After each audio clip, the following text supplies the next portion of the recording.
Secondo me oggi dobbiamo parlare di guerra. Mm? Perché di guerre ce ne sono tante. Sono quelle che si combattono con le armi e quelle che si combattono con armi che vivono dentro la nostra testa. Ma questo già lo sapete, naturalmente. Volevo parlare di guerra perché nel viaggio che faccio da casa verso l'ufficio, io che sono Alex Racuglia, un regista di spot televisivi, adesso devo fare uno spot per l'Australia, e di video promozionali e nel frattempo anche uno sviluppatore di software, devo riempire il vuoto che c'è dentro di me e combattere la mia guerra contro il traffico. Perché voi potreste anche dire sì, ma il traffico di Milano non è così complicato come quello di Roma, di Torino, di Timbuktu. È vero, però è una città che non è a misura d'uomo. Io non capisco come sia non ancora implosa, cioè, però vabbè, questo magari me lo tengo per me perché è un discorso che ho già fatto diverse volte e ripetermi non è una cosa che mi fa impazzire. Uh, Vorrei parlare di guerra perché stamattina ho guardato il mio estratto conto, del conto del sottoscritto e quello di contestato con mia moglie, ed è, insomma, diciamo che non è stato, sembrava di vedere proprio la gocciolina di sodio nella pubblicità dell'acqua. Se non arriva oggi il bonifico dell'ultima fattura che ho fatto, sono un po' faticato. E ogni tanto mi viene in mente i paesi delle Scandinavi che si stanno preparando alla guerra. Ogni famiglia deve avere a disposizione un kit di sopravvivenza per sopravvivere almeno 72 ore. Un mio amico che vive a Helsinki ha nel suo seminterrato una valigia con provviste viveri, acqua, batterie, eccetera, eccetera, eccetera. E in casa hanno ognuno di loro, lui, sua moglie e i suoi due figli, hanno delle valigie già pronte con dei cambi, con delle cose, cioè tutto quello che serve per stare vivi per almeno 72 ore, il che è abbastanza tragico perché, cioè, sì, cosa può succedere? Beh, magari in Finlandia che sono in pochi, cosa può succedere in Finlandia che, eh, che si risolve in qualche modo e che dopo 72 ore qualcuno viene a darti una mano? Ma in Finlandia magari può anche essere possibile. In Italia la vedo molto, molto, molto complicata. Quando a un certo punto c'è un vulcano che dice: secondo me, se me state lontano, forse è meglio.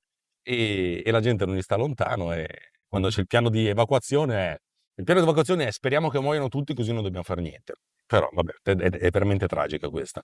E allora il mio socio capo socio, mi piace, capo socio capo, Naporso capo, lo chiameremo Naporso capo, continua a dire che in periodi di grande disequilibrio tra ricchi e poveri, quando c'è una corda che si tende sempre di più, a un certo punto questa corda si rompe e succede qualcosa di veramente cataclismico che rimette a posto gli assetti mondiali. Le ultime due volte è stata una guerra mondiale, la prima guerra mondiale, la seconda guerra mondiale, e dopo non c'è più stato un cataclisma di qualche tipo. Cioè, paradossalmente parlando, adesso qui sto veramente facendo il cinico, cioè noi come umanità, nel senso di tutti quelli che si trovano al di fuori di uno Stato-nazione governato da due fascisti, nazisti, proprio dichiaratamente nazisti, con un vicepresidente ancora più nazista, dobbiamo sperare per il bene del resto dell'umanità che arrivi il Big One, il grande terremoto che faccia cadere la California nel mare, andando a uccidere una vagonata di gente, vabbè, veramente una vagonata, e soprattutto ed è triste questo, ad eliminare i centri di controllo di Google, di Apple, non so se Microsoft forse si salva, di Disney, e tutta questa gente qua, cioè un crollo totale dell'economia mondiale, veramente un crollo totale dell'economia mondiale, che praticamente renderà inutili quei fogli di carta virtuali che teniamo in delle casseforti virtuali, per equilibrare il tutto. No, non le sto facendo, mi sono dimenticato. È arrivato un messaggio. Cosa stavo dicendo? Cioè, abbiamo bisogno di una grande guerra, abbiamo bisogno essenzialmente di un momento di riequilibrazione, perché secondo me non ce la facciamo così. Cioè, il pianeta ci sta dicendo, oh, ma basta, eh. Cioè, in qualche modo Dio stesso ci sta dicendo, oh, mo basta.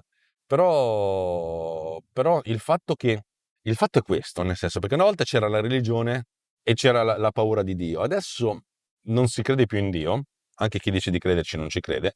Dio ti dice, oh, stai rompendo il cazzo a sto pianeta, il pianeta sta male, il pianeta sta male, ci sono meno risorse, la gente sta male, e dice, che cazzo, pianeta di merda! Oppure non va neanche a dire Dio di merda, perché quello non gli costerebbe, cioè gli costerebbe troppi neuroni. Praticamente stanno dicendo, no, è colpa dei negri, è colpa di quelli lì, è colpa dei froci, è colpa dei negri froci.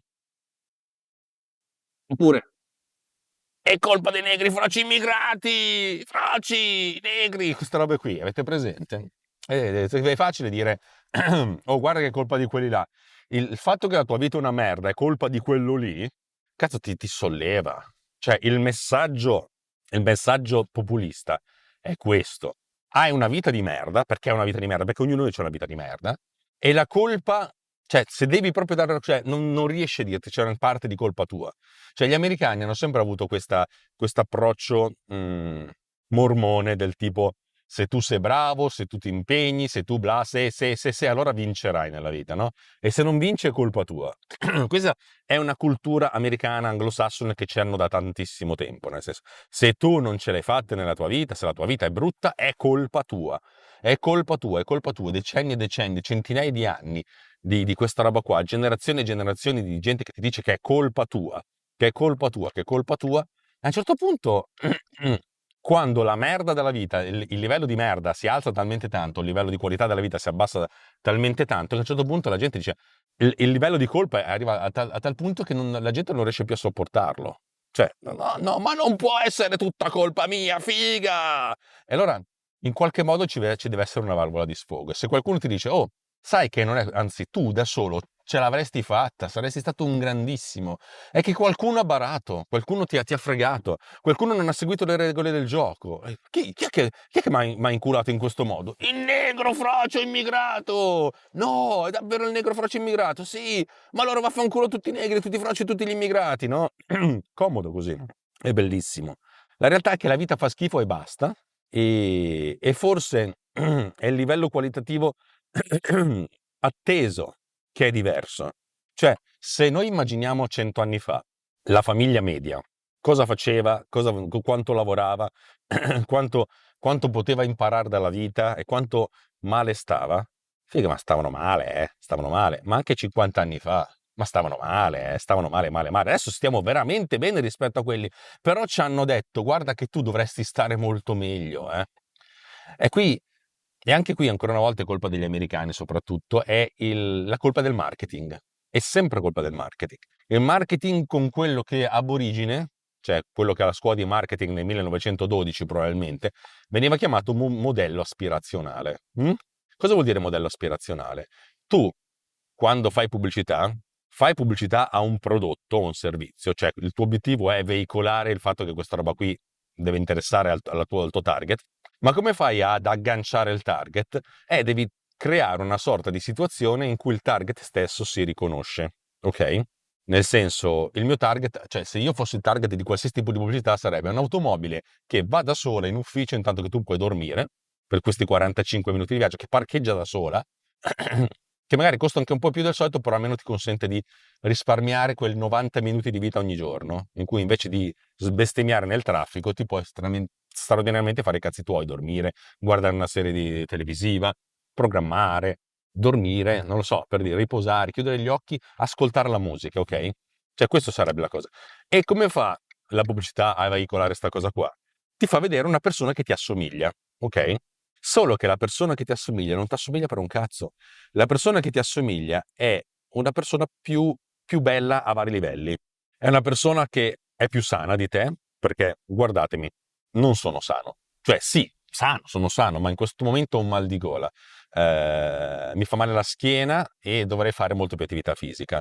È una persona che è più bella, cioè io comunque ho i miei limiti, cioè non ho neanche i capelli, è più bella di te, hai i capelli neri probabilmente, non ha le occhiaie, è più bella di te e probabilmente sembra di avere qualche soldo più di te, ok? C'è una persona in cui tu teoricamente potresti rispecchiarti, ma è migliore di te, o in qualche modo che se la passa meglio. Questo è un modello aspirazionale, nel senso che tu in qualche modo proietti su te stesso la visione di questo oggetto più idilliaco, cioè questa persona più bella. Nelle pubblicità del Mulino Bianco sono tutti belli. Sì, è bello il papà, è bella la mamma, sono belli i figli, sono tutti belli. E persino la suocera probabilmente è un pezzo di figa. E questa cosa qua ti incula, perché se i modelli aspirazionali sono tantissimi, tanti, iterati e ripetuti, tu alla fine pensi che il modello aspirazionale, che è una cosa che sta molto, ma molto meglio non solo di te, ma di praticamente chiunque altro, sia la norma. E allora essenzialmente a un certo punto i tuoi neuroni magari non te lo dicono razionalmente, ma razionalmente dicono: oh, stanno tutti meglio di te, tu stai male, stai più male. Tuo padre probabilmente se la passa peggio di te, ma tu stai più male di lui, cioè, perché i modelli che stanno intorno sono differenti, ok? Faccio benzina e poi vado avanti. E adesso qualcuno di voi potrebbe anche dire: ma perché ci stai dicendo queste cose? Perché senti la necessità di raccontarci queste cose che noi le sappiamo già, cioè lo sapete già voi, sì. Non perché se mi ascoltate siete intelligenti, anche, quanto perché chi ascolta podcast essenzialmente ha un approccio mediamente, più ad ampio spettro, ecco, mettiamola così. E siccome immagino che se ascoltate me, non ascoltate i Montemagni e sta gente qui, cioè, secondo me non avete neanche bisogno di essere cibati di queste informazioni. Cioè, le conoscete e probabilmente o la pensate come me, cioè, probabilmente la pensate come me e questa cosa che vi ho detto essenzialmente vi fa stare tendenzialmente un po' meglio perché avete visto che non siete soli a combattere questa fortissima jihad che abbiamo dentro. Ah, perché vi sto dicendo questo? Perché è faticoso. Perché è faticoso, è veramente faticoso, è tutto faticoso. La maggior parte delle volte, vediamo cosa succede se vado dritto. Cosa succede se vado dritto? 31 minuti invece che 29. Ciao, vado dritto. Evito la città che è una rottura di palle. È difficile, è brutto e avere 50 anni adesso è veramente, veramente, veramente faticoso perché se io penso alla realizzazione di se stesso che poteva avere mio padre o la generazione di mio padre a 50 anni, noi a 50 anni siamo ancora dei giovani, ma veramente, ma non perché in Italia sei giovane finché non hai 60 anni, perché fondamentalmente devi continuamente cambiare, continuamente adattarti, che ti mantiene vivo. Sì, però cazzo si ti consuma, cioè, nel senso io credo che la mia generazione, quelli che adesso hanno 50 anni, sarà la prima che vivrà meno di quella precedente. E perché avremo la guerra mondiale, probabilmente, e perché fondamentalmente saremo consumati dal lavoro, consumati dall'odio. Ecco, più dall'odio che dal lavoro. E dall'odio nei confronti del lavoro, probabilmente. Come un incidente, ma come un incidente? Ma come un incidente? Ma porco Diaz, ma ditemelo che c'era un incidente, figa. Rallentamento di 6 minuti per vedere un incidente, ma io sai che c'è, esco veramente. Scusami, c'hai ragione anche tu, visto che faccio ancora in tempo uscì, usco, usco. Ah, ah. Vabbè, perché vi sto raccontando questo? Perché il mio stato d'animo negli ultimi giorni è così low? È difficile spiegarlo, è anche molto personale. La realtà è che ieri ero sicuro di aver risolto finalmente un grosso nodo di Disk Content AI che adesso è performante, funziona, va tutto bene. E quando al massimo è un pochettino lenta, ma ho un database di 2 milioni e 200 file, 2 milioni, più di 2 milioni di file e quasi 400.000 media, 31 terabyte scansionati. Figa, cioè, cazzo, è tanta roba sta roba qui. Comincia a essere veramente un edge case, anche se conosco gente che ha 100 terabyte di media da scansionare, per cui vedremo cosa succederà. Ma se tu fai una ricerca, intanto che sta salvando una cosa, in un caso, una volta ogni morte di Papa, che ultimamente il Papa non stava tanto bene, va in crash da accesso concorrente. Io non so perché è in accesso concorrente, cioè ho una mezza idea, ma non posso testarlo. Cioè, nel senso, se questa roba qui va bene per 3 giorni, cioè come faccio a saperlo? Che poi al quarto giorno, al terzo giorno resuscitò il bug. E questa incertezza, questo continuamente spostare in avanti. E poi il fatto che gli americani, sì, me la pubblicano, ma mi hanno fatto abbastanza capire che non ci credono. Ed è che palle. che palle, cioè nel senso, è che mi è andata bene con Transcriber, e mi è andata molto bene, e adesso sono tornato dalla mia mediocrità, e che mi dicono che il mio modo di intendere le interfacce non è ergonomico. Va bene, ci può stare, accetto la critica, ho fatto delle interfacce brutte, questa secondo me era una delle migliori, però mi hanno detto che è brutta lo stesso, per cui è un limite mio. Forse devo veramente vivere al di là, al di qua della barricata, e lavorare soltanto sugli algoritmi, e non pensare alle interfacce. Ma la realtà è che sono ancora convinto che sì, le mie cose possono essere migliorate, però io, figa, non faccio interfacce per applicazioni semplici. Non faccio applicazioni semplici, di conseguenza anche l'interfaccia non può essere del tutto semplice. Può essere semplificata, ma fino a un certo limite. Però vabbè, questi sono discorsi che faccio io, perché la gente che io conosco, quelli bravi, mi guardano dall'alto verso il basso dicendo sì, ma sei un coglione. E il fatto che a 50 anni sentirsi guardare dall'alto verso il basso con sei un coglione, non mi fa venire voglia di abbandonare tutto, perché la realtà è che io mi diverto a fare sta roba qui. Anche a fare questa roba che sto facendo adesso mi diverto. Però, però a volte mi sembra veramente di essere uno che si diverte sul nulla. E forse la vera saggezza è anche quella, cioè dire, oh, faccio una cosa che mi diverte, piace solo a me, sti cazzi, cavoli vostri, non mi rompete i coglioni. Che potrebbe essere anche forse un accenno di serenità. Però dai, forse è il caso che continuiamo a preoccuparci della terza guerra mondiale, perché se penso a quanto fa schifo la mia vita e a quanto sia colpa mia, mi viene da deprimermi.